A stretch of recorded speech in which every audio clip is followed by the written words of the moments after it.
Bonjour et bienvenue dans Poitou Pop, l'émission qui vous apprend à manger du bourgeois tous les semaines paires sur les ondes de Radio Pulsar 95.9. Alors aujourd'hui on a un programme des plus palpitants car on reçoit l'ancienne maire de Poitiers, Léonore Monconduit-Bien, le bonjour. Bonsoir. Alors on a autour de la table pour nous accompagner comme toutes les 2 semaines, on a Yurigan qui est à l'autre bout du monde, l'autre bout de la France. Bien le bonsoir. Bonsoir.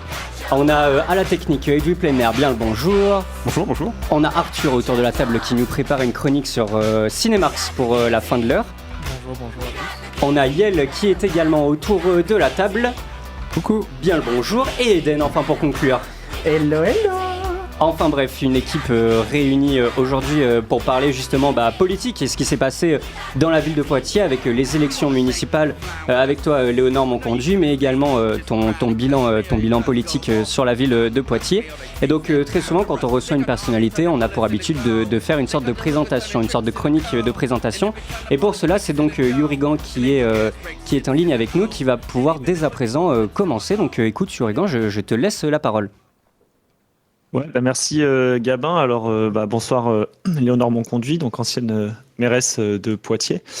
Déjà, je te remercie de venir à notre radio. Donc je me permets de te tutoyer parce qu'on a déjà fait des réunions politiques à une certaine époque où on s'est tutoyé, donc je me permets de reprendre le tutoiement. Et merci d'avoir répondu à l'invitation. Ça montre un certain courage parce que pour les auditeurs et les auditrices qui ne le savent pas, vous venez pas dans cette émission en terrain conquis, enfin tu viens pas en terrain conquis, ça c'est clair. T'es de gauche, mais pas de gauche radicale, en tout cas pas à nos yeux. Et t'es plutôt favorable à l'unité de la gauche. Alors que ici, on est dans une émission où on assume notre ligne et notre grille de lecture marxiste sur l'actualité de la vie politique à Poitiers. On assume notre ligne de gauche radicale. Et nous, notre slogan, c'est que pour gagner, la gauche, elle n'a pas forcément besoin d'être unie, voire même c'est plutôt une erreur stratégique. Donc Poitou Pop, l'émission de ce soir, ça est portée et produite par l'association Poitou Presse. Et l'histoire de notre association, en fait, elle date de ta première élection. D'une blague de fin de soirée, on a lancé la Nouvelle Rue du Slip à l'époque, donc un média parodique qui n'a eu de cesse de te railler, toi et tes compagnons de route à Poitiers Collectif, mais également les autres acteurs de la vie politique pictavienne. Et puis, nous, ce qu'on a fait à la suite de tout ça, c'est faire quelques petites révélations sur les coulisses de la campagne, etc. Donc on sait de sources sûres qu'on était suivi par des gens de ton collectif. Et puis après on a poursuivi, on a élargi l'exercice avec une chronique sur Pulsar dans le Café de la Presse, donc avec le même temps que la Nouvelle Rue du Slip. Puis en fait on s'est aperçu que faire des blagues c'est rigolo, mais en fait on aime bien aussi faire des sujets plus sérieux, donc on a ouvert une chaîne YouTube Ventre Presse en 2023. On a lancé Poitou Pop en 2024 sur Radio Pulsar, donc 95.9, tous les jeudis soirs de semaine paire. Et puis on a même lancé un journal papier l'an dernier, donc on a 2 numéros, un en 2025 et un en 2026. Et puis plus récemment encore une chaîne Twitch à Bancouillon. Et puis la chaîne Insta Poitou Presse qui, on l'espère, dépassera bientôt ton nombre d'abonnés sur Insta. C'est notre média qui progresse le plus, c'est notre challenge. Non, notre but avec tous ces médias et tous ces supports, c'est de décortiquer la vie politique municipale en donnant un cadrage le plus à gauche possible selon nous. Et on pense que ça aide au débat démocratique. Donc ici, on espère que personne ne trouvera que ce qu'on fait, c'est une opposition stérile et systématique à tout ce que tu as pu faire, mais que ça sera une critique co-construite dans une bienveillance participative. Donc encore une fois, je salue ton courage, c'est pas un exercice facile, je pense, ce qui va se passer ce soir. Néanmoins, donc il fallait que je précise tout ça pour préciser un petit peu le portrait que j'allais faire de toi. Donc c'est maintenant que ça commence le dur.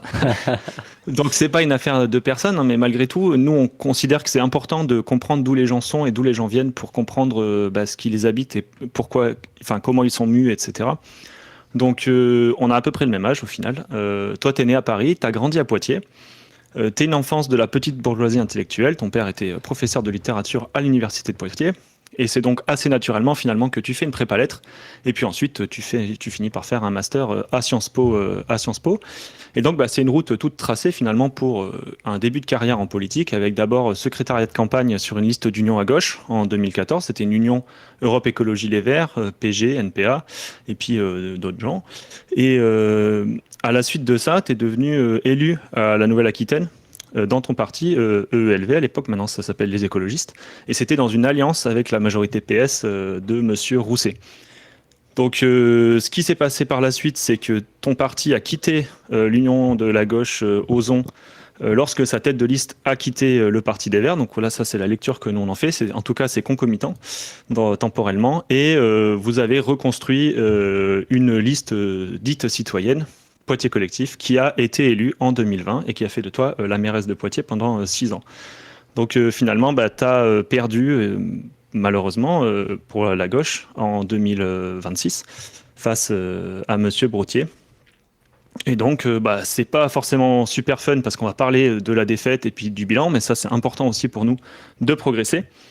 Et donc, voilà, donc c'est pas super joyeux. Moi, en plus, aujourd'hui, j'ai perdu un être cher, donc je vais être intransigeant. Néanmoins, voilà, ça, c'était mon intro. Et puis, je laisse Gabin lancer le sujet après un petit jingle. Putain.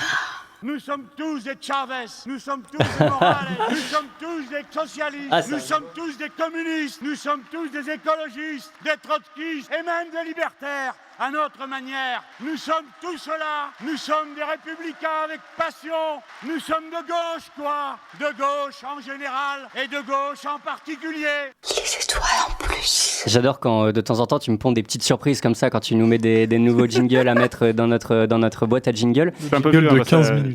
Ça date d'il y a... Je pense qu'il y en a qui n'étaient pas nés quand ces phrases-là ont été dites, mais bon. Ah ouais. C'était du temps du parti de gauche. Ouais, c'est ça.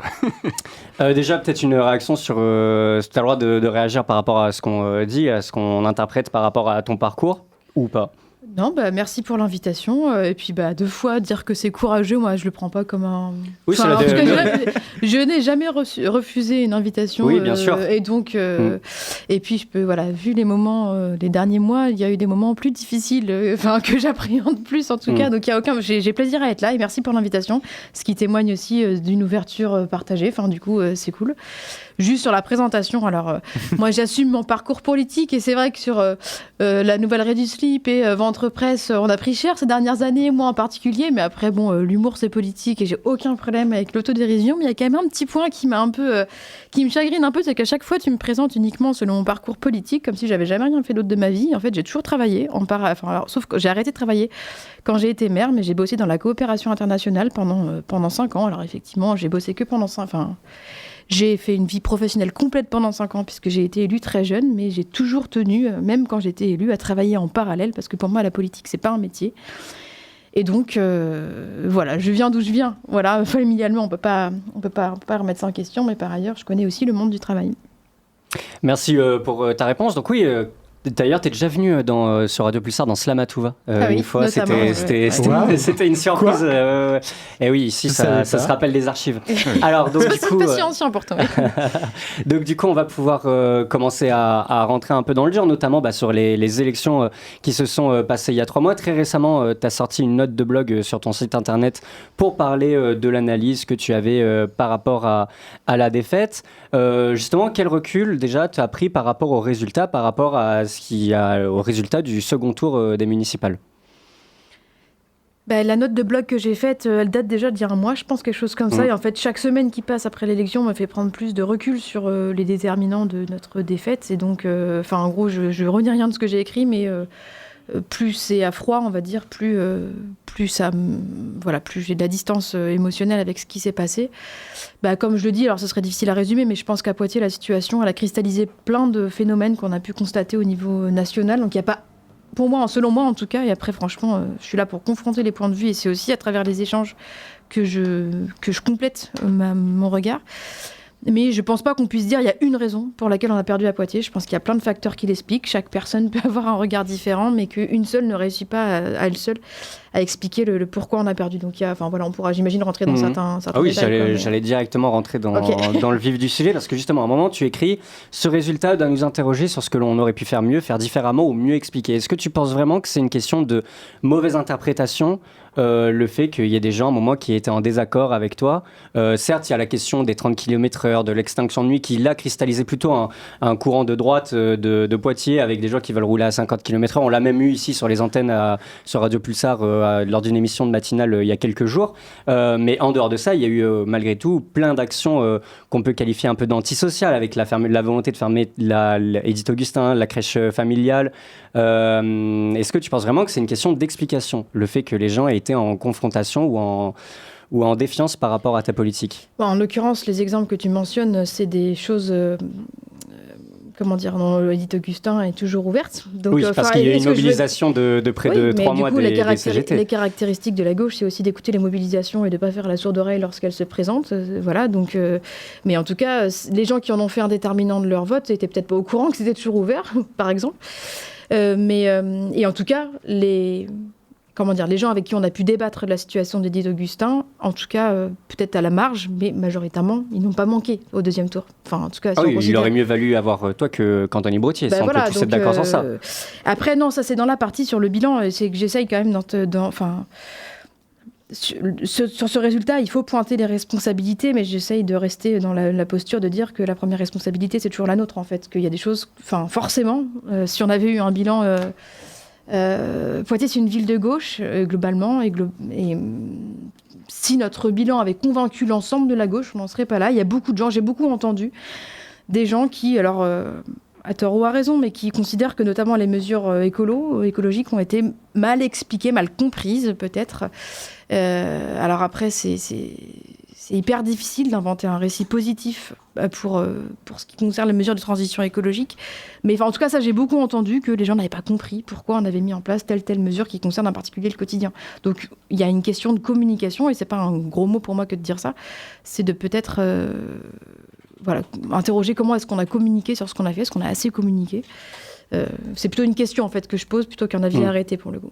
Oui, parce qu'il y avait justement, il y a même un moment où tu cites Marine Tondelier qui dit que les écolos étaient censés être des bons gestionnaires, et du coup les gens ont un peu retourné leur avis par rapport à ça. Et il y a notamment le fait que tu dis que dans la teneur des débats du premier tour plutôt apaisés, ça n'a pas été très virulent contre les politiques de la municipalité Poitiers Collectif. En sachant que justement, il y avait d'un côté Poitiers en commun qui souhaitait absolument faire une alliance, donc du coup qui n'avait pas nécessairement envie de taper sur Poitiers Collectif. Le fait que même la droite, voire l'extrême droite, je ne dis pas que tu as fait une politique d'extrême droite, mais c'est pour montrer le processus politique, le fait qu'ils justement, ils n'aient pas tant tapé sur ta politique, est-ce que ça montre pas aussi que tu as fait un peu une politique centriste sur la ville de Poitiers, sans prendre réellement de risques et sans pour autant froisser un électorat qui pourrait revenir un peu plus tard? On peut le voir comme ça, mais je veux dire, même à l'égard on en parlera plus tard, mais ce qui a généré énormément de violence sur l'entre-deux-tours, c'est notamment l'accord qu'on a passé avec Poitiers en commun. Je veux dire, j'ai l'impression que les débats, ils ont été apaisés entre tout le monde, pour le coup. Enfin, je veux dire, même à l'égard de Bertranger, par exemple. Donc, c'est plutôt la teneur générale des débats qui était... apaisé, ce que je trouve positif en démo. Enfin, c'est pas parce que c'est apaisé qu'on est d'accord sur tout, hein. C'est plutôt la tonalité qui me semble être plutôt au service de la qualité démocratique, mais et ce qui est en contraste avec ce qu'on avait connu en 2020, y compris entre les listes de gauche, où clairement, même si à terme il y a eu des discussions sur un éventuel accord qui n'avait pas abouti à l'époque, mais ça n'avait pas empêché des échanges un peu plus trash au premier tour entre nous. Mais justement, Yurigan veut rajouter quelque chose. Ouais, moi, c'est sur le... En fait, moi, une des raisons, je pense, de la défaite de plusieurs mairies écologistes, alors celle à Poitiers et puis d'autres dans d'autres villes de France où le parti ELV avait pris les mairies en 2020. En 2020, le contexte, c'était... on était dans le Covid, on sortait des gilets jaunes, il y avait les premiers déçus du macronisme. Je pense qu'une partie des gens qui ont voté à l'époque, c'était des gens de centre-gauche, qui ont en horreur la gauche radicale et tout ça, et qui ont vu en fait après le bon score aux européennes de ELV en 2019, une solution comme une nouvelle voie social-démocrate qui a permis de gagner plusieurs mairies. Et moi, je pense que le problème, c'est que chez ELV, il y a aussi pas mal de militants et de gens qui sont sincèrement de gauche, mais aussi des gens plus à droite. C'est un parti qui rassemble assez large, finalement. Et Et en fait, dans la politique que vous avez menée avec Poitiers Collectif, clairement, alors moi, c'est un des reproches que j'ai fait pendant 6 ans, hein, c'est que moi, j'avais du mal à voir les choix politiques marqués, notamment, par exemple, le fait de laisser un choix un peu démocratique sur le fait de choisir est-ce qu'on doit dire mairesse ou maire. Et moi, je trouve que ça aurait été clairement politiquement plus marqué d'assumer une volonté féministe de féminiser ce mot-là, tout en, par exemple, par contre, prendre une décision de passer toute la ville à 30. Alors moi, je trouve que c'est une bonne décision, quand bien même c'était une bonne occasion de tester de l'incentive. Désolé, j'ai pas le mot en français, mais de l'incitation à la participation. Désolé, je travaille dans le privé, ça me matrixe le cerveau. Pour faire de la participation démocratique, par exemple, comme c'était prévu en fait dans votre programme, hein, de dire on va faire quartier par quartier, les gens vont décider si on passe à 30 ou pas. Moi, en tout cas, je pense qu'il y a eu ce problème de positionnement où la politique n'était pas suffisamment radicale pour que les électeurs et électrices de gauche soient vraiment et s'emportent et viennent grossir les rangs pour votre réélection. Et en même temps, les gens qui étaient plutôt de centre-gauche, ils avaient Brottier en face qui, malheureusement, voilà quoi. Je peux réagir. Oui, il y a plusieurs choses en fait. Déjà, je partage l'avis sur le fait que quand on a été élu en 2020, c'était pas du tout le même contexte qu'aujourd'hui. Enfin, je sais pas si c'est ça que tu veux dire, mais en tout cas, c'est ce que je pense. C'est que clairement, les gens qui sont mobilisés en 2020, c'est pas du tout ceux qui sont mobilisés en 2026. Et qu'en 2020, on était dans le monde d'après. On était dans quelque chose qui valorisait les mesures écolo, mais aussi tout ce qui concernait l'innovation démocratique, tout ce qu'on a mis en avant sur la participation citoyenne, etc. Et que clairement, l'époque a changé. Et qu'aujourd'hui, les gens votent beaucoup plus, les gens votent plus, et ceux qui se mobilisent plus pour des questions de peur, de rejet, dans un contexte hyper anxiogène. Et donc, de fait, ça ne porte pas les mêmes personnes en responsabilité. Sur la question de l'exemple que tu cites sur la participation citoyenne, alors on peut entendre, franchement, là, pour le coup, je veux bien relire cette politique, il n'y a aucun sujet, mais cette question de maire-mairesse, c'était une action de campagne pour attirer l'attention sur le fait que pour la première fois, Poitiers pourrait avoir une maire femme. Mais c'est pas un choix qu'on a fait avec des moyens de la ville. Hein. Ensuite, c'est moi qui ai décidé que la maire, c'était ce qui me convenait le mieux. Et pour la question de faire la concertation, tu cites la ville à 30. Effectivement, on n'a pas fait de la concertation là-dessus, mais par exemple, sur la question de l'éclairage public, qui était l'un des gros autres sujets hyper clivants, hyper concernants pour les gens, on a fait des réunions par quartier pour déterminer quel zonage devait rester allumé, quel zonage devait rester éteint. Ça a eu très peu de succès. Donc ça ne veut pas dire pour moi que des politiques de participation citoyenne doivent être jetées à la poubelle. Par contre, quand ça nous oblige à faire le constat qu'ouvrir les portes, ça ne suffit pas. Et que si on n'a pas en face une mobilisation, une politique vraiment d'éducation populaire, d'éducation politique, de mobilisation, ça ne marche pas. Il faut en même temps ouvrir les portes et en même temps faire en sorte que les gens ils se sentent capables, qu'ils aient envie d'y venir. Et je pourrais faire le même constat sur l'Assemblée citoyenne, par exemple. Je pense que l'idée, on pouvait partager l'envie d'essayer en tout cas ce type d'expérimentation, mais après sur le type de personnes que ça mobilise et surtout que ça mobilise dans la durée, il y a encore un énorme chemin à faire sur le fait que ça touche les gens qu'on veut vraiment prioritairement toucher. Donc je sais plus comment avait atterri ton intervention, mais en tout cas sur la question de la participation citoyenne, on peut pas dire qu'on n'en a pas fait, y compris sur des enjeux hyper quotidiens. Par contre, est-ce que ça a marché selon autant qu'on aurait souhaité ? Clairement, non.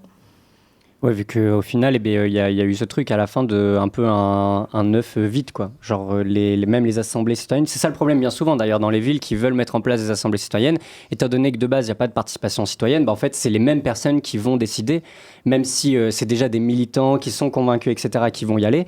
Et bien souvent, ça échoue, ce genre d'initiative. Il y a un côté toujours les mêmes. Les objets démocratiques qui sont sincèrement ouverts, en fait, ils ne deviennent des objets ils ne deviennent des contre-pouvoirs que dans la mesure où des gens qui ne sont pas d'accord avec nous en saisissent, quoi, en fait. Qui sont pas forcément pas d'accord, mais en tout cas qui ont vraiment un esprit libre par rapport aux politiques portées par la municipalité.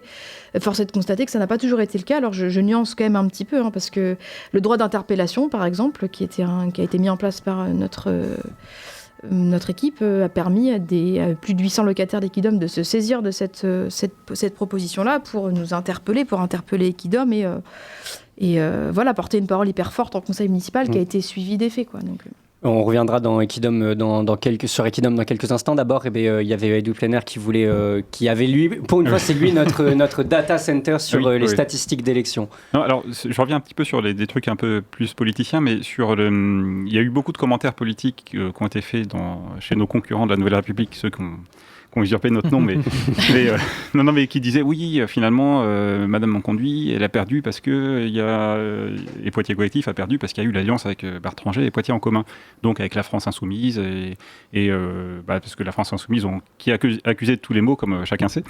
Et en fait, si on regarde un peu plus les chiffres, en fait, je pense que vous avez perdu dès le premier tour. Parce que si on regarde, donc vous avez fait 26,4%, enfin je dis un vous collectif, pour la liste, 26,4%, ce qui est juste 3% de plus qu'au premier tour en 2020, ce qui n'est pas énorme. Et en fait, on a regardé les chiffres de toutes les préfectures et sous-préfectures des départements limitrophes et un petit peu plus large, en prenant notamment le périmètre du Nouvelle République Centre-Ouest, en gros, avec uniquement les maires ou mairesses qui se représentent, donc sans compter les successeurs désignés dans le cas où ils ne se représentaient pas. Et en fait, si on prend, par exemple, on va prendre 4 maires de gauche qui sont, je pense, pas très loin de vous politiquement et même s'ils sont PS et que c'est pas forcément notre tasse de thé le PS, ils n'ont pas forcément fait que des mauvaises choses à leur mairie. Donc Yann Galu à Bourges à 47,9%, Emmanuel Denis à Tours, ELV, donc là plutôt un camarade, 34%, Marc Gricourt-Blois PS 33,6, André Léniel Issoudun 39,7. Alors tous les 4 en plus étaient dans des configurations comparables, c'est-à-dire qu'ils avaient des anciens adjoints ou des anciens alliés qui sont présentés contre eux, donc soit des alliés LFI par exemple typiquement, ou des adjoints dissidents, et même les 2 derniers qui sont des vieux barons PS un peu usés, donc 4e et 9e élection successives, ils gardent quand même un score qui est quand même au-dessus de 30%, quoi. Et ensuite après, je passe les détails, le nom des maires, etc. Angers 49%, Saumur 42%, Leblanc 49%, Romorantin 34%, et puis après, élus dès le premier tour, Vendôme, Châteauroux, Niort, Parthenay, Chinon, Rochechouart, Confolens. Donc, et en fait, il n'y a que Angoulême et Cholet qui sont à peu près dans les mêmes scores que vous, avec 27,9 et 27,7%. Quoi. Donc voilà, c'est pour ça, c'était un petit rappel, mais c'est pas forcément par rapport à vous que je dis ça, mais aussi par rapport aux journalistes qui ont tout focalisé sur cette alliance en deuxième tour, alors qu'en fait, c'était peut-être dès le départ, c'était mal engagé, quoi. Tu veux réagir peut-être sauf si on continue. Ouais, parce que je suis en partie d'accord. Après, il faut juste quand même, si on compare les chiffres, il faut comparer ce qui est comparable. Emmanuel Denis à Tours, il avait le PS avec lui, par exemple. Effectivement, la FI s'était présentée contre lui, mais le PS était avec lui. Donc, pour le coup, si on additionne, ça fait... ça ressemble à ce qui aurait pu être à Poitiers. Et puis comparé par rapport à 2020, c'est un peu bon.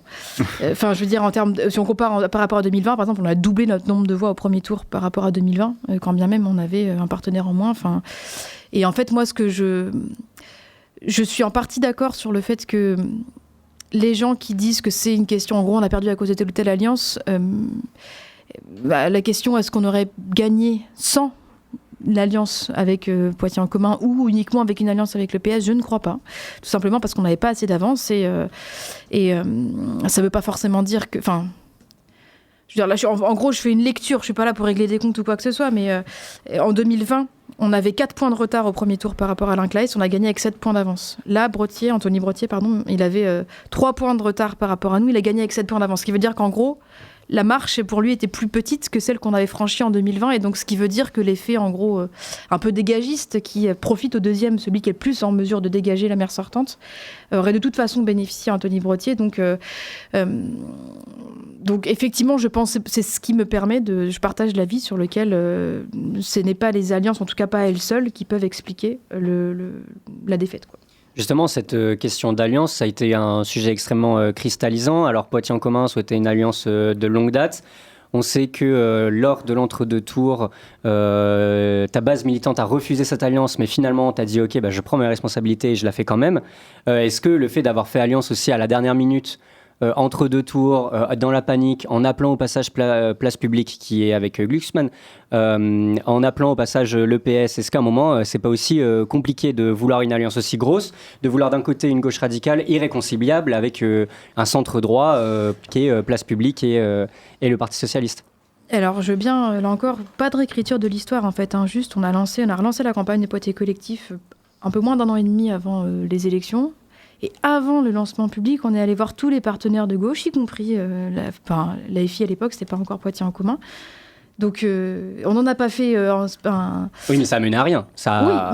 Oui, mais pour le coup, on va pas réécrire l'histoire en disant non plus qu'on a été fermé au fait de travailler ensemble. Je veux dire, avant même que la démarche soit confiée, avant même qu'elle soit publique, on est allé voir tous les partenaires pour leur proposer de travailler ensemble. Ça n'est pas le choix qui a été fait. Je souligne le fait que dans toutes les villes écolo, le FI a proposé des gens en face. Donc, et donc tu penses que c'est la faute de c'est pas la du tout. FI? C'est la faute à qui? Parce qu'à un moment, si une alliance CBA se fait pas, c'est qu'il y a bien quelqu'un qui a en responsabilité. Non, mais je ne suis pas en train de régler les comptes, encore une fois. En termes de lecture, l'histoire, elle est celle-ci. Et en termes de lecture aussi, la situation, et notamment la défaite, démontre que la gauche ne peut pas conserver Poitiers ou la remporter à l'avenir si elle n'a pas l'ensemble de ses composantes. Là, clairement, ce qui nous a manqué, c'est le centre-gauche, en fait, dans cette élection. Peut-être une petite partie de la gauche la plus radicale. Ça, je veux bien entendre que pour le coup, notre programme, notre posture n'était pas compatible, mais du coup, le fait d'avoir voulu réunir, et c'était mon intention depuis le début, de l'AFI, même le NPA, qui était associé aux discussions à un certain moment jusqu'à Place Publique, c'était les conditions nécessaires pour conserver Poitiers. Je veux dire, on le voit. Donc, je regrette pas du tout, pour le coup, d'avoir tenté d'élargir jusqu'à ce niveau-là. Et Place Publique, pour le coup, ils ont été associés au même moment que les autres, et c'est juste qu'ils avaient dit... On était prêt à conclure un accord en décembre, si je me souviens bien. Ça a été cassé par le national, justement parce qu'on ne rompait pas avec l'AFI dans le discours public et que je continuais malgré tout à porter un discours d'ouverture. Donc clairement, on n'a pas été aidé non plus par le contexte national, et y compris, de Place Publique. Glucksmann, c'est absolument pas ma tasse de thé. Oui. Par contre, je sais faire la différence entre le national et le local, et que localement, on avait des interlocuteurs qui n'étaient pas du tout fermés, qui n'ont jamais mis de veto sur la participation de quiconque à notre équipe.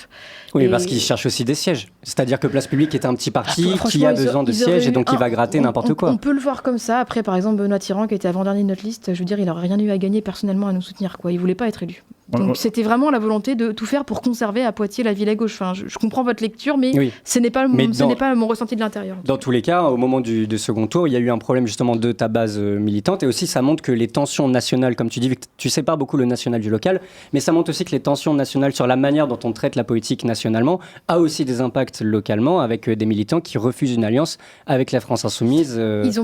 Alors là encore, on a eu beaucoup de débats en interne. Il n'y a pas eu un refus net. C'était hyper tranché. En fait, c'était hyper. Les débats étaient vraiment très, très contrastés. Et un peu à l'image de ce qu'on a pu entendre pendant la campagne du second tour, en fait. Il y a plein de gens qui avaient peur aussi de ce que ça pourrait produire, cet accord. Il y a plein de gens qui étaient un peu... pour qui l'image nationale primait sur la réalité locale, c'est un constat, je veux dire, encore une fois, c'est pas une critique, mais il faut prendre acte du fait qu'il y a un certain nombre de gens, y compris de gauche à Poitiers, pour qui cet accord, ça a pu compter, ça a pu présenter des risques lorsqu'on a eu des débats, et donc il n'y avait pas un refus franc, franchement. À la fin, c'est moi qui ai tranché, c'est clair, mais il n'y avait pas un refus net de l'ensemble de la base militante de Poitiers Collectif, pas du tout, c'est vraiment pas du tout ce qui s'est passé. Mais je dis pas que c'est de l'ensemble, il y a eu un refus d'une base militante qui a été suffisante pour qu'au départ, du coup, l'union soit refusée, pour qu'après, justement, tu sois en mode, l'union ne peut pas être refusée, donc là, c'est toi qui as pris la décision. Donc si c'est toi à la fin qui a pris la décision, ça veut bel et bien dire pourtant qu'il y a eu un refus au départ des militants. Ça veut dire que quand il y a un débat hyper tranché, à la fin, c'est ma responsabilité, effectivement, de trancher, Je veux dire, et ça a été suivi par l'ensemble des militants qui ont tous fait campagne, il n'y a eu aucun sujet une fois que la décision a été prise. Yurigan, tu voulais rajouter quelque chose, justement. Ouais, sur ces dynamiques d'alliance, alors il y a des camarades militants qui ont un concept que je trouve assez intéressant pour parler de la période politique en ce moment. Ils parlent de moïsation de la politique.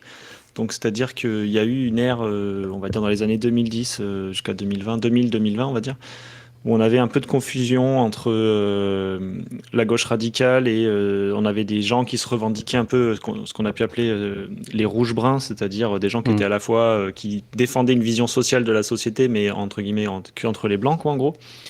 Et il y a eu beaucoup de confusion comme ça, et finalement aujourd'hui on arrive à une période où comme la situation politique elle se tend, le capitalisme il rentre en crise.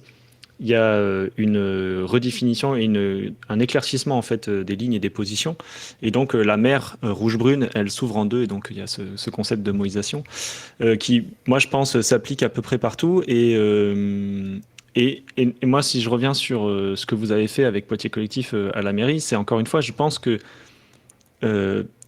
la seule solution pour avoir gagné face au centre-gauche, parce qu'en fait, Poitiers, ça reste quand même une ville plutôt de gauche. Donc la polarisation, elle se fait pas vraiment avec l'extrême droite, mais elle va se faire avec le centre-gauche, centre-droit, quoi. Et potentiellement la gauche radicale. Pour moi, il fallait, si on voulait faire gagner la gauche, en tout cas celle que nous on appelle de nouveau, il fallait y aller banco et franco. Malheureusement, avec le bilan que vous avez, je pense que c'était impossible. Et ben là, le centre-gauche aura toujours préféré le centre-gauche, et donc ils ont préféré choisir Brottier à une union de Poitiers Collectif avec leur gauche. Et donc moi, je vais prendre un exemple qui, pour moi, est hyper illustrant de la politique que vous avez menée. C'est l'introduction des trottinettes en ville.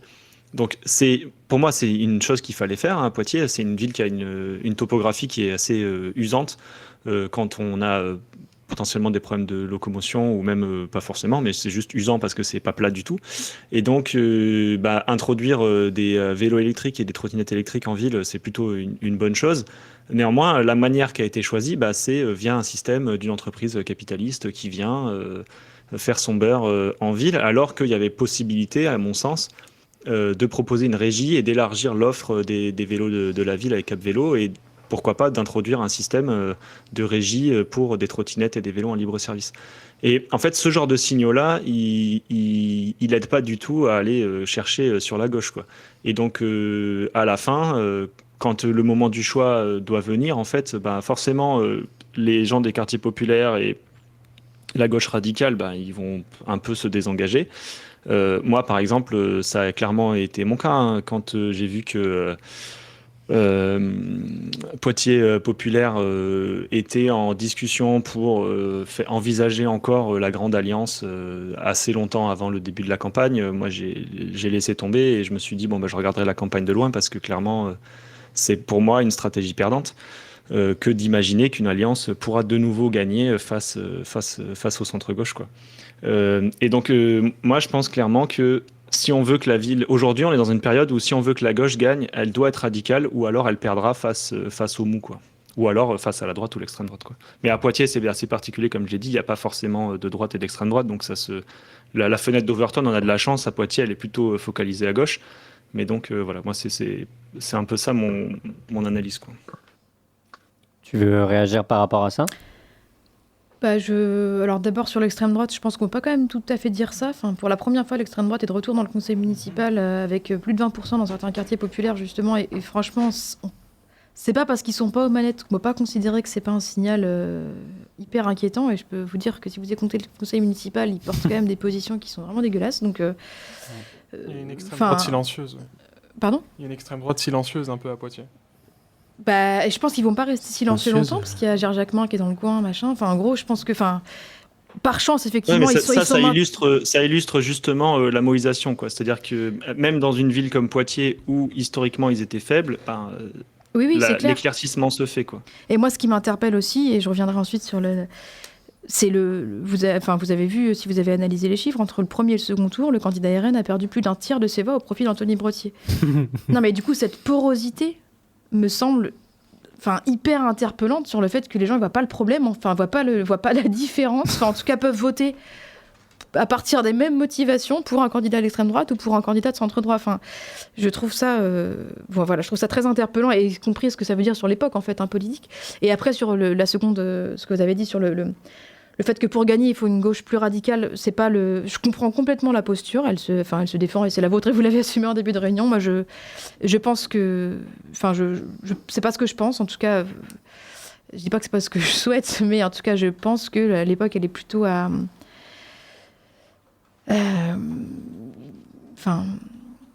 L'apaisement. Ouais, en tout cas, disons qu'il y a, dans une période où les gens ont peur, il y a aussi plein de gens qu'il faut, on va dire, rassurer. Non, c'est mal dit comme ça, mais en tout cas, je pense qu'on ne pourra pas faire à court terme sans aussi aller chercher des gens qui sont plus centristes que vous l'êtes, que je ne le suis même. Je parle centre-gauche, mais voilà. En tout cas, voilà. Il y a une urgence à faire en sorte que l'extrême droite n'arrive pas au pouvoir. Évidemment, c'est quelque chose qu'on partage. Et ça passe aussi par le fait de considérer cette option que, certes, une gauche plus radicale, oui, ça peut davantage mobiliser, et on l'a vu dans le NFP notamment, le fait que lorsque l'union elle est forte, il y a une urgence, les gens se mobilisent. Il y a en gros, je ne sais plus combien, je crois qu'il y a 2000 personnes qui sont mobilisées en plus à Poitiers pendant les législatives en 2024 qu'en 2026, donc ça va aussi dire quelque chose. Mais quand même, je pense qu'on ne peut pas occulter du tout le fait qu'il va falloir parler un moment aux électeurs de centre-gauche, même si vous et on, en partie, ne partagent pas leur posture sur un certain nombre de sujets. Là, il y a les présidentielles qui arrivent à grands pas, puisque c'est l'année prochaine. Comment, peut-être Poitiers Collectif ou juste toi, vous allez vous positionner aussi? Parce que là, il y a toute une dynamique il y a 50 000 pseudo-primaires, et voilà, alors que, à un moment, il va falloir qu'on fasse un choix. Il n'y a pas l'air d'avoir envie d'avoir d'union, justement, avec la gauche radicale, si on peut dire que Jean-Luc Mélenchon est radical. Mais comment vous comptez vous positionner à Poitiers, en fait? Parce qu'on est historiquement une ville de gauche, mais on voit comment ça penche. Donc, qu'est-ce qu'on en fait? Et petite réflexion que je me suis faite en écoutant le conseil municipal, le premier, d'Anthony Brottier. En effet, le Rassemblement national qui remercie littéralement Anthony Brottier pendant le conseil municipal en disant merci d'avoir de faire en sorte de mettre en place nos idées. Enfin, ça m'a fait beaucoup rire. Mais donc voilà, comment vous allez vous positionner un peu dans les politiques à Poitiers? En tout cas, ce qui est sûr, c'est que comme vous l'avez dit, Poitiers, c'est une ville de gauche, et j'espère très clairement que pour les prochaines élections nationales, qui sont des échéances hyper importantes, on saura à Poitiers faire front commun et démontrer que y a des enjeux qui quand même dépassent un peu les divergences locales. Et pour les présidentielles, évidemment, il faut absolument tout faire pour que l'extrême droite n'arrive pas au pouvoir. Il faut absolument tout faire pour que du coup la gauche l'emporte. Et je suis pour vous parler très franchement, moi, je suis assez inquiète sur le fait que... Alors, clairement, Jean-Luc Mélenchon est en situation de lead incontesté aujourd'hui de la gauche. Enfin, voilà, on va pas dire le contraire. Mais il se fonde, tel que je le comprends en tout cas, sur le pari que lorsqu'il sera au deuxième tour face à Bardella, les gens auront un réflexe républicain. Il a dit récemment, la France n'est pas pétainiste, ok, je le crois.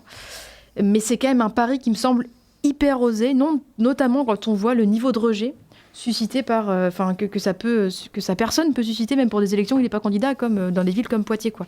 Donc c'est vraiment une question de stratégie. En fait, le pari qu'il fait me fait peur parce qu'il me semble hyper risqué par rapport à la possibilité effective de l'arrivée de l'extrême droite en France, même si évidemment j'espère que ce sera un pari gagnant et qu'il arrivera, mais c'est là que je dis qu'en fait, par exemple, le centre-gauche, on en a besoin. Je veux dire, si on veut demain que la gauche remporte les élections présidentielles, on ne pourra pas faire sans cet électorat, surtout en cas de deuxième tour, Bardella-Mélenchon.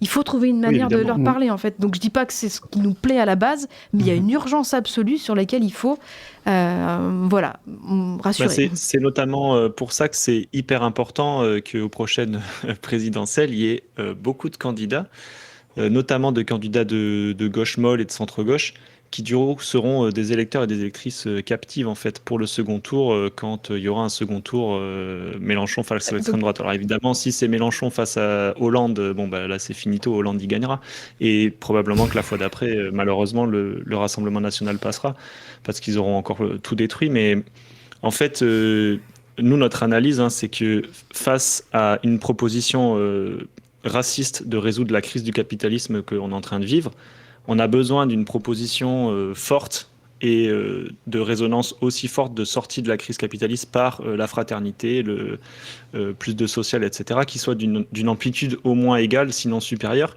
avec un projet vraiment ambitieux et qui fasse résonner et donner envie aux gens, quoi. Et donc aujourd'hui, il semblerait que ce soit la candidature de Jean-Luc Mélenchon et de son programme qui cristallise un peu ça. En tout cas, c'est ce qui a l'air de se profiler. Mais nous, on ne croit pas du tout au fait que ça passera par essayer de ménager la chèvre et le chou en ayant un gros centre fort, comme ça a pu être le cas à l'époque de Macron ou de Hollande. Et plutôt en allant chercher les abstentionnistes qui seraient mobilisés à gauche. Mais par contre, c'est vrai que c'est important d'avoir des candidats au centre qui vont un peu piéger cet électorat et les mettre dans une configuration où, une fois qu'on a voté pour la gauche et pour quelqu'un qui au second tour va appeler à faire barrage à l'extrême droite, ça peut être le coup où les castors vont servir notre camp, quoi. Donc En tout cas, c'est le pari qui est fait par l'AFI et qui, nous, on l'espère qu'il sera gagnant, quoi, ça c'est clair. Mais à mon avis, c'est une stratégie qui a plus de chances de gagner que d'essayer de reconstruire une grosse alliance de la gauche qui va faire 40% au premier tour et qui au second tour aura 0 réserve de voix et qui se fera balayer, quoi.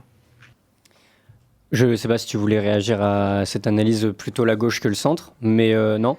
Dans ces cas-là, alors on a pris un peu de retard sur le temps, on a un peu trop parlé, mais du coup, au lieu de mettre la musique, on va mettre un jingle comme en début d'émission.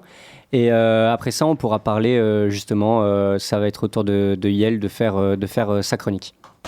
Une dictature, c'est quand les gens sont communistes. Déjà, ils ont froid, avec des chapeaux gris et des chaussures à fermeture éclair. C'est ça, une dictature, Dolores. D'accord. Et comment vous appelez un pays qui a comme président un militaire avec les pleins pouvoirs, une police secrète, une seule chaîne de télévision et dont toute l'information est contrôlée par l'État? J'appelle ça la France, mademoiselle. Et pas n'importe laquelle. La France du général de Gaulle. Alors moi, je voulais parler d'une minorité souvent oubliée, les animaux non humains, parce que moi, je milite pour l'antispécisme, du coup contre le spécisme, qui est une oppression sur les animaux. Et j'aimerais parler du parc animalier du Bois de Saint-Pierre, qui est géré par la ville de Poitiers. Il accueille environ 120 animaux non humains. Pourtant, derrière l'image d'un lieu de découverte de la faune, même si on ne découvre pas vraiment les animaux quand ils sont en cage, on ne les rencontre pas non plus, plusieurs témoignages récents décrivent des conditions de vie particulièrement préoccupantes pour les animaux qui y sont détenus. 5 anciens soigneuses ont récemment lancé l'alerte concernant l'état sanitaire et le bien-être de nombreux pensionnaires du parc. Avec le soutien de l'association PAZ, Projet Animaux Zoopolis, et elle dénonce des situations de souffrance animale qui auraient perduré pendant plusieurs années. L'un des cas les plus marquants est celui d'un loup nommé Altaï. Selon les témoignages recueillis, l'animal aurait présenté des troubles urinaires pendant une longue période, malgré de multiples signalements de la part des soigneurs. Aucun traitement adapté n'aurait été mis en place.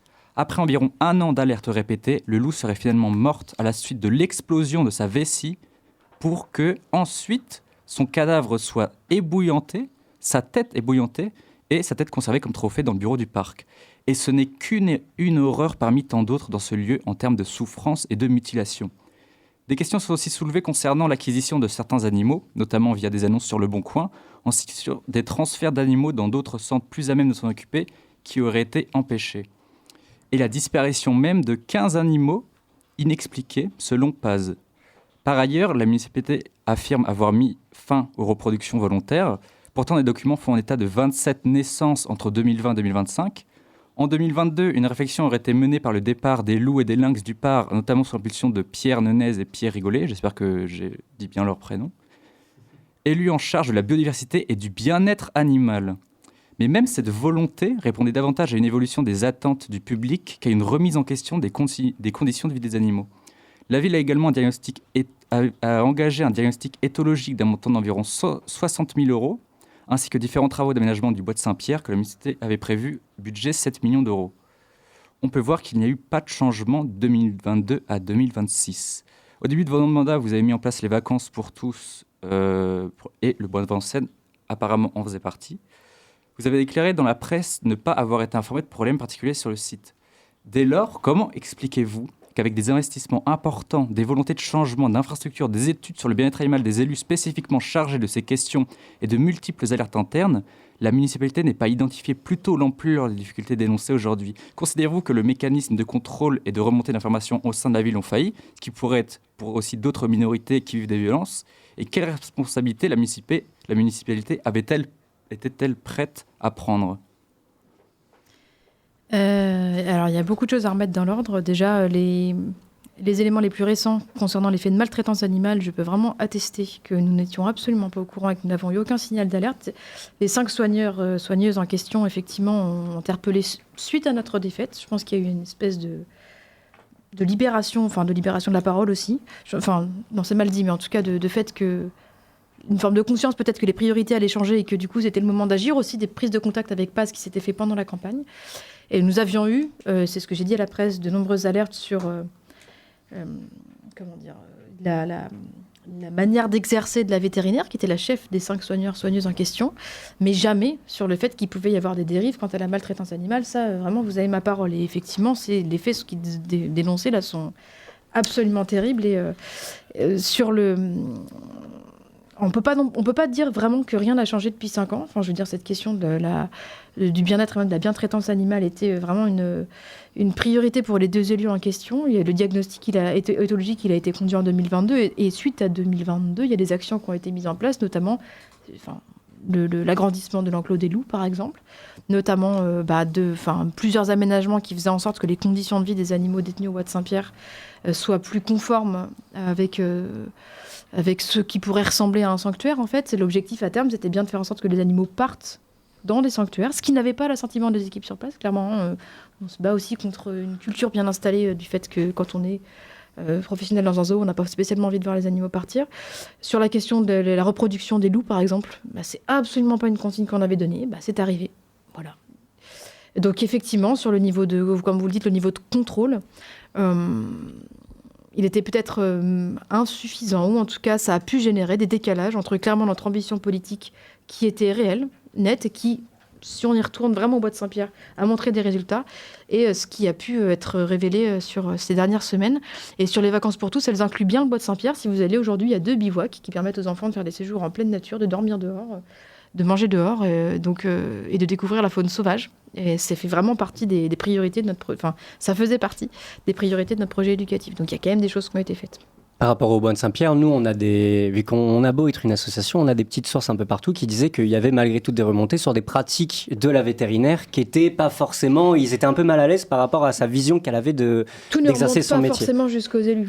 Et c'est justement la suite de ma question, c'est qu'en fait on a l'impression qu'il y avait beaucoup de remontées en fait qui s'effectuaient pas jusque dans ton bureau ou dans les bureaux des élus. On peut parler notamment des Kidom, avec de la moisissure des blattes qui dataient depuis des mois avant la fin de la mobilisation, où en fait on a une sorte de peinture de façade sur les logements des Kidom, et Kidom donc qui est sous le chapeau de Grand Poitiers. Grand Poitiers, la majorité, c'était la municipalité en place.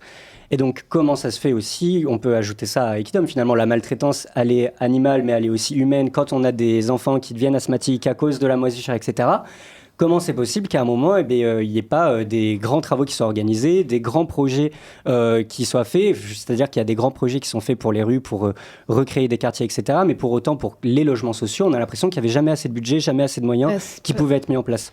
Parce que c'était en partie le cas. Enfin, je veux dire, alors Equidom, ça a beau dépendre de Grand Poitiers, ça reste un organisme indépendant, qui obéit à des règles bien précises, et notamment sur des règles budgétaires précises. Il y a environ 10% seulement qui vient de fonds publics nationaux, et le reste... c'est des fonds qui sont majoritairement issus du loyer payé par les occupants. C'est la loi qui est faite comme ça. C'est d'autant pire, vu que justement, ils payent un loyer qui doit être réinvesti. Et finalement, mais ce que je veux dire, c'est qu'on ne peut pas mettre ça sur le compte du manque de volontarisme de Grand Poitiers, le fait qu'il n'y ait pas eu, à votre avis, assez de grands travaux. On ne peut pas inventer de l'argent lorsque la loi ne nous permet pas de faire, de subventionner hyper directement la rénovation de logements, par exemple, du coup. Alors, on ne peut pas non plus dire que rien n'a été fait. Si vous êtes dans le quartier des Couronneries, une majeure partie des logements a été rénovée sous le mandat précédent, la barre Schumann par exemple. Ça continue là avec Slovénie en ce moment par exemple. Enfin voilà, c'est des appartements qui vont être intégralement rénovés, pas juste le coup de peinture, on parle d'une rénovation énergétique complète. Donc, Equidom, c'est le premier bailleur de la ville, de très loin, et c'est le bailleur qui joue le rôle social le plus important. C'est-à-dire qu'ils se permettent... les autres bailleurs que sont Habitat de la Vienne et IA se permettent plus de refuser des publics en très grande précarité sociale, par exemple, ce qui n'est pas le cas d'Equidom. Ça veut dire qu'Equidom, structurellement, ils ont des personnes qui ont des loyers plus bas, etc. Et donc, ça remplit un rôle social, et c'est normal, c'est une priorité, c'est ce qui lui est demandé. Mais en face, ça veut dire qu'on peut pas... Equidom n'a pas les moyens qu'auraient autant d'autres bailleurs qui auraient une politique moins sociale. C'est Grand Poitiers qui insuffle la politique de rénovation. Oui. Et donc la politique de rénovation, c'est ce que nous disaient même les locataires d'Equidom. Ils disaient oui, il y a des grands coups de peinture qui sont faits, mais pour autant, il y a toujours de la moisissure, et ça fait pas aujourd'hui, ça fait près de 10 ans que ça dure. Donc c'est-à-dire que dès le début de la mandature, il y avait déjà des rendus par rapport à ça. Il aurait dû y avoir des choses bien plus rapides, qui auraient dû être faites bien plus rapidement que simplement dire on rénove une grande barre. Certes, il y a de l'argent qui est nécessaire pour faire de la rénovation, etc. Mais de l'argent, vous en trouvez finalement pour faire la caserne à côté de la gare, etc. Je veux dire, l'argent, il faut juste savoir le diriger. Et là, le problème avec Equidom, c'est qu'on a l'impression que l'argent public, il aurait dû servir les habitats sociaux. Mais au final, ça a été justement, les rénovations, elles ont commencé en fin de mandature. Et bien souvent, c'est ça qui est assez étrange dans les mandatures, c'est que souvent, les rénovations commencent toujours sur les fins de mandature et très rarement sur les débuts. Le programme de rénovation urbaine des Couronneries, il a commencé en 2017. Donc, il a commencé avant notre mandature. Je veux bien discuter politique, mais sur la base de bonnes informations. Et en l'occurrence, sur le fait qu'il y avait des blattes tout au long et qu'il y a eu de nombreuses remontées et qu'il n'y a pas eu des avancées nécessaires. Mais sur les grandes opérations de rénovation, ça ne se fait pas en 4 ans, ça ne se fait pas en 5 ans, même pas en 6 ans, ça se fait en 20 ans en fait. Et donc les rénovations, elles étaient engagées avant. Certaines opérations avaient même été oubliées, genre Normandie-Niemen, le Trois-Cités, qui était la seule qui n'avait pas été faite dans le programme de rénovation urbaine des couronneries. Bah oui, on a passé 3 ans en études et là on a fait de la concertation par exemple. Donc ça, la rénovation, elle a commencé sur la dernière année du mandat. Mais en même temps, quand on veut associer les gens, ça prend du temps. Donc, il y a les grands principes et puis il y a la réalité des moyens dont disposent les collectivités et les bailleurs, qui, encore une fois, je le redis, ne répondent pas au même cadre légal que les collectivités. Et alors après, là où il y a clairement eu un enjeu sur Equidom, c'est moins sur les rénovations de long terme. Et d'ailleurs, en fait, par exemple, lorsqu'il y a eu le droit d'interpellation, les interpellations des habitants portaient surtout sur le quotidien et la proximité, sur le manque de réactivité d'Equidom par rapport aux sollicitations du quotidien. Et je mets les blattes dans ce truc-là. Il y a peut-être des questions structurelles, mais les blattes, ça peut se traiter de manière plus rapide que la rénovation globale de l'immeuble. On ne doit pas attendre 10 ans normalement pour que ça soit traité. Donc des questions de réactivité vis-à-vis de l'entretien du quotidien, et puis des questions de relationnel entre les équipes d'Equidom et les habitants. Ça, c'est l'interpellation, c'est la teneur de l'interpellation qui a été partie au conseil municipal, sur laquelle les engagements ont été pris vis-à-vis d'Equidom, et ça date de l'an dernier. Donc là, l'enjeu maintenant, c'est nous, y compris dans l'opposition, de continuer à suivre ces engagements pour vérifier qu'ils sont bien mis en œuvre, en tout cas que la parole des locataires est écoutée avec sérieux. Aujourd'hui, le conseil d'administration de l'Equidom, il est renouvelé en ce moment même. Donc c'est le moment de commencer vraiment à interpeller le nouvel exécutif. Et puis il y a les élections pour les locataires, donc dans les associations qui représentent les locataires d'Equidom en décembre prochain. Et clairement, il y a un énorme enjeu de mobilisation pour que les organes qui existent puissent être appropriés par les locataires pour avoir une caisse de résonance encore plus forte dans le CA d'Equidom et même au-delà. Moi, ce que je me demande aussi, c'est en fait, quand vous avez su pour les animaux et la minorité qui souffrent énormément, ça vous a pas sur le bois de Saint-Pierre, là, ça vous a pas poussé aussi à faire d'autres enquêtes sur des minorités qui pourraient aussi souffrir continuellement? C'est-à-dire, tu peux développer? Là, vu que apparemment vous n'étiez pas au courant pour le bois de Saint-Pierre, le fait qu'il y ait des horreurs sur les minorités des animaux, peut-être qu'il y a aussi plein d'autres personnes qui souffrent en ce moment, qui peut-être sont dit, mais on les entend pas et on fait pas d'enquête sur ces choses-là.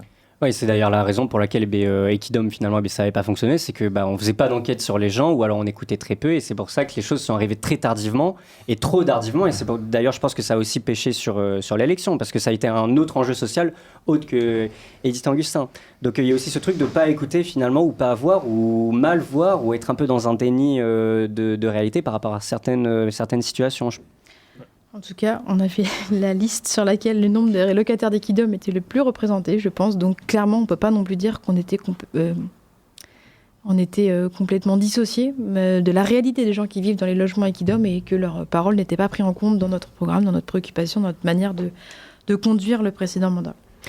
Merci beaucoup. Tu voulais rajouter quelque chose avant qu'on passe à Cinémarx ? Je voulais justement dire que ce débat pourra se continuer, notamment parce qu'un article sur le 30 a été fait sur Equidom, et peut-être qu'il y aura d'autres sujets qui se feront dans cette émission, dans d'autres de nos médias comme Ventre Presse, Abin Couillon, etc. On va pouvoir passer justement à Cinémarx. Puis on est dans la pub, je précise aussi, et ça fera peut-être une petite conclusion à tout ça, que cette émission est sur Radio Pulsar, et Radio Pulsar fait son assemblée générale le vendredi 19 juin à la caserne du Pont-à-Chartres. Donc si vous n'êtes pas adhérent, ou si vous êtes adhérent ou adhérente de Pulsar, vous pouvez venir de 19 à 21h pour le côté officiel, et après à 21h il y a une grosse soirée festive avec des sets DJ, etc. Et donc pourquoi le lien, c'est que Pulsar est en partie subventionné par la mairie de Poitiers, et durant toutes ces 6 ans on a dit du mal de la mairie précédente, on a quand même eu Pulsar a gardé sa subvention, espérons qu'il en sera de même avec la nouvelle mairie. C'est parti pour Cinémarx. Pulsar. Je vous parle solidarité avec les étudiants et les ouvriers, et vous me parlez travelling et gros plans. Les étoiles en plus. Alors, petit trigger warning avant le début de cette chronique Cinémarx. La chronique qui suit traite de sujets sensibles tels que les violences faites aux enfants. Donc si c'est un sujet qui vous touche particulièrement, je vous invite à baisser le son de la radio et revenir juste après avec Metal Fury. Bonjour à tous et bienvenue dans Cinémarx, la chronique ciné qui met le capitalisme hors champ. Vous n'avez pas pu échapper, et heureusement, ce qui a fait grand bruit dernièrement dans la sphère médiatique et sociale française, c'est l'affaire Liana. Pour celles qui ne voient pas de quoi je veux parler, Liana, c'est une petite fille âgée de seulement 11 ans qui a été enlevée, séquestrée puis assassinée par un homme, Jérôme Barella. Le corps de Liana a été découvert le 29 mai dernier. C'est une affaire qui a ému la France entière et qui a mis le doigt sur les lacunes évidentes de la justice française concernant la protection des enfants, car en effet, il y a des antécédents dans cette affaire.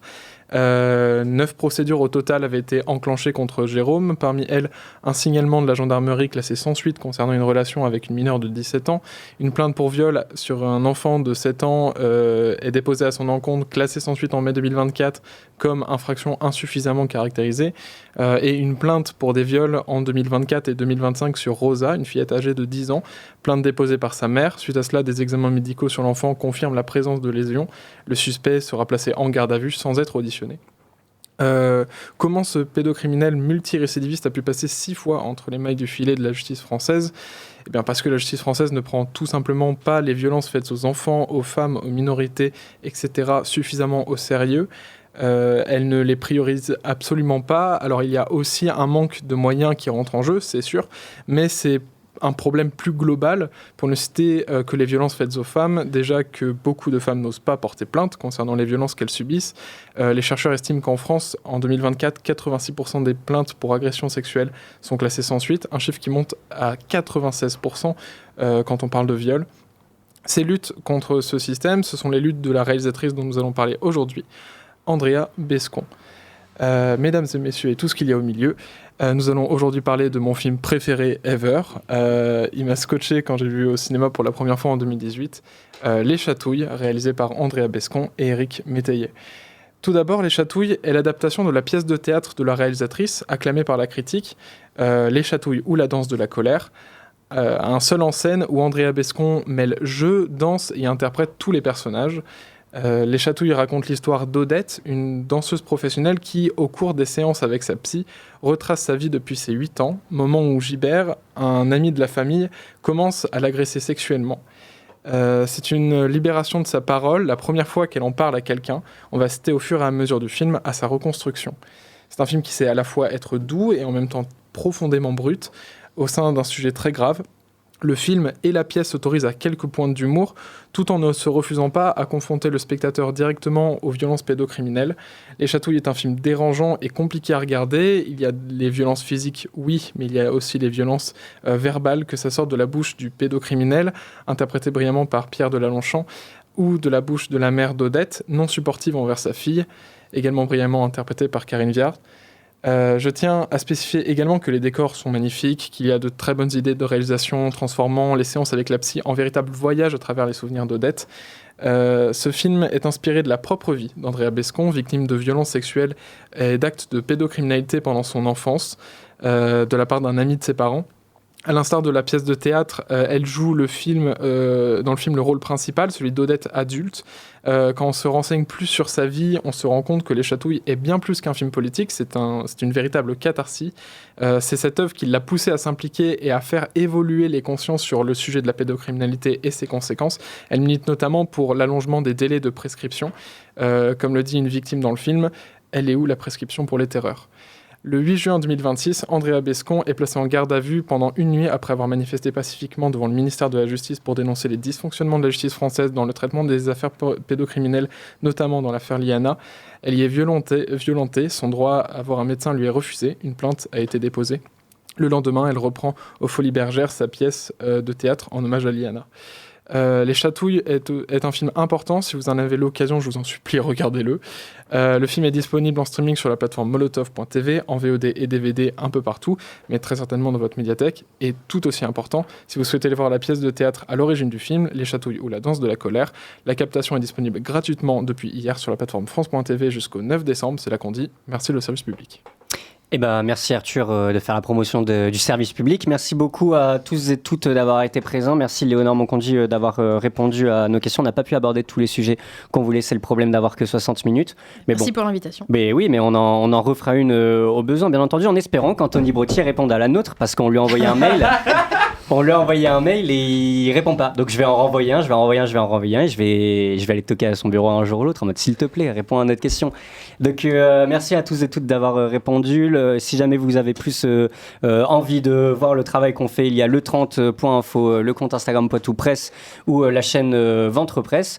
Écoutez, on peut vous dire à la chaîne Twitch à Bancouillon. Et l'OASO Poitou Presse. Et l'OASO Poitou Presse, si jamais vous êtes millionnaire et que vous voulez donner 1 million d'euros. Et l'OASO Radio Pulsar aussi. Voilà. Et plein de choses.